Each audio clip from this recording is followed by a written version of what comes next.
आपल्या प्राणांची आहुती दिली त्या सर्व महावीरांना मी नमन करते।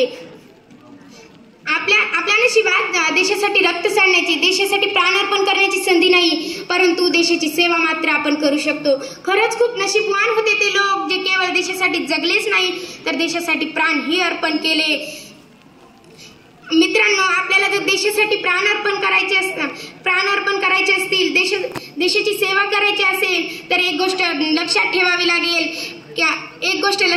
लागेल की हा देश माझा आहे, या देशातील लोक माझे आहेत, आणि एक गोष्ट समजून घ्यावी लागेल की माझी जिम्मेदारी काय आहे, माझे कर्तव्य काय आहे।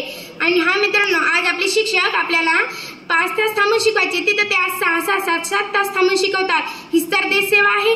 जेव्हा एखादं गरुड आकाशात उडत असताना त्याचं लक्ष आपल्या जमिनीवरील आपल्या घरट्यातील पिल्लांकडे असतं, तशीच आपल्या शाळेतले मुख्याध्यापक माननीय श्री भावसार सर यांचे लक्ष सर्व आपल्या विद्यार्थ्यांकडे असतं। खरंच खूप अलर्ट असतात, खूप अलग असतात ते आपल्या विद्यार्थ्यांबद्दल। Thank you so much sir, thank you so much.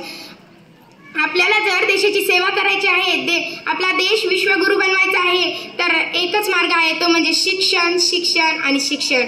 हे उत्तम दर्जाचं उत्तम शिक्षण देऊन उज्ज्वल भविष्य घडवत आहेत ते म्हणजे आपल्या शाळेचे मुख्याध्यापक माननीय श्री भावसार सर, इतर सर्व शिक्षक वृंद यांचे मी मनापासून आभार मानते।